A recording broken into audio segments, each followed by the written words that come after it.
এক হাদি চলে গিয়েছে, পৃথিবীর বাংলাদেশের ঘরে ঘরে লক্ষ লক্ষ হাদি জন্ম নেবে। কয়জন হাদিকে তোমরা মেরে ফেলবে?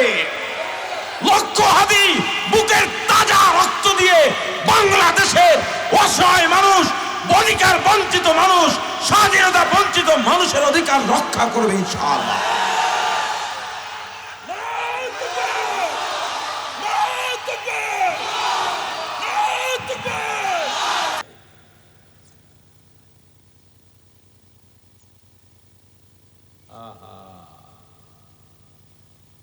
এটা কি সত্য? ইন্না লিল্লাহি ওয়া ইন্না ইলাইহি রাজিউন। এই বাংলাদেশের, আমি তো মোহাম্মদ বিন ফাতির মতো মনে করি আমাদের ওসমান হাদিকে। অল্প বয়সেই বাংলাদেশ ইতিহাস সৃষ্টি করে আল্লাহর মেহমান হয়ে চলে গিয়েছেন। ইন্না লিল্লাহি ওয়া ইন্না ইলাইহি রাজিউন। যারা ওকে মারাইছে, ওকে যারা শহীদ করাইছে, ওরা ওদের পায়ে কুড়াল মারল। এক হাদি চলে গিয়েছে, পৃথিবীর বাংলাদেশের ঘরে ঘরে লক্ষ লক্ষ হাদি জন্ম নেবে। কয়জন হাদিকে তোমরা মেরে ফেলবে? লক্ষ হাদি বুকের তাজা রক্ত দিয়ে বাংলাদেশের অসহায় মানুষ, অধিকার বঞ্চিত মানুষ, স্বাধীনতা বঞ্চিত মানুষের অধিকার রক্ষা করবে ইনশাআল্লাহ।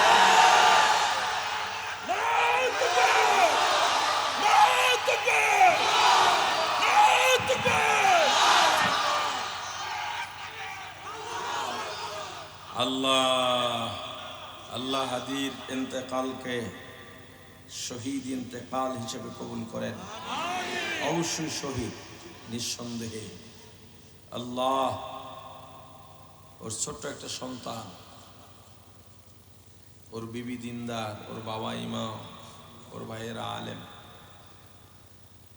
আল্লাহ ওদেরকে ধৈর্য ধারণ করার তৌফিক দান করেন। আমরা আপনার কাছে সবাই দোয়া করেছিলাম হাদির জীবনের জন্য, সুস্থতার জন্য। আপনার ফয়সালার উপরে আমাদের কিছু করার নাই, হয়তো আপনার পরিকল্পনা আরো ভালো। আল্লাহ আপনি আমাদেরকে হাদির অসমাপ্ত কাজগুলো সম্পন্ন করার তৌফিক দিয়ে।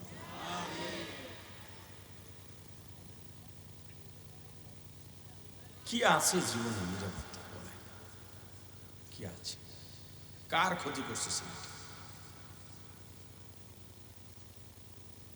অধিকার বঞ্চিত মানুষের, মাজলুম মানুষের পক্ষ হয়ে কথা বলাটাই ওর অপরাধ ছিল। কার স্বার্থ থাকতে?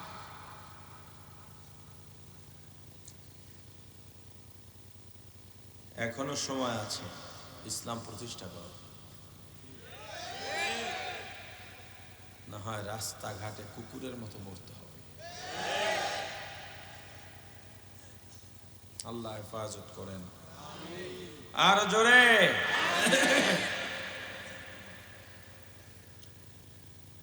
কিয়ামতের ময়দানে হাজীকে আল্লাহ ডাকবেন, হাজী এদিকে আয়। হাজী তো যাবে খুব ভাবসাব লইয়া, কারণ কিয়ামতের ময়দানে 10 জন মানুষ বিনা হিসাবে জান্নাতে যাবে। এর মধ্যে একজন একজন হাজী, হাজী সাহেব। আল্লাহ বলবেন তোর জন্য এই পথ, মানে জাহান্নাম। হাজী অবাক, আল্লাহ জাহান্নামে যাবো কা? তাকাই দেখ চান্দাবাজির গুনার পাহাড়, ওদিকে দেখ ডাকাতি আর চুরির গুনাহ, পাহাড়েও ধরে না। হাজী বলবে আল্লাহ নামাজ বাদ দিই নাই, তাহাজ্জুদ বাদ দিই নাই, ইশরাক আওয়াবিন চাস্তের নামাজও বাদ দিই নাই। সব সময় আপনার জিকির করেছি, দরুদ পড়েছি, ইস্তিগফার করেছি, তেলাওয়াত করেছি। রমজানে বাইতুল্লাহ আর মসজিদে নববীতে ইতিকাফ করেছি। দান সদকার কোনো সীমা নাই। ও আল্লাহ, আমার উপরে একটা পশু কুরবানি করা ওয়াজিব ছিল, আমি 10টা পশু কুরবানি করেছি, কারণ পাশে গরিবদেরকেও আমি ঈদের আনন্দে ভাগাভাগি করার জন্যে। আল্লাহ বংশের মধ্যে চুরির রেকর্ড নেই, ডাকাতির রেকর্ড নেই, চাঁদাবাজি কেন করব? কোনো পলিটিক্স করি নাই, দল করি নাই, পদ পদবীর লড়াই করি নাই, আধিপত্য বিস্তারে কাজ করি নাই, কারণ আল্লাহ আপনি এত সম্পদ দিয়েছেন, আমাদের ওগুলোর কোনো কিছুর দরকার ছিল না। এরপরেও চাঁদাবাজির গুনাহ এলো কোত্থেকে, চুরি ডাকাতির গুনাহ এলো কোত্থেকে? আল্লাহ বলবেন নির্বাচন হয়েছিল নি? বলে হ্যাঁ। ভোট দিছিলা কারে?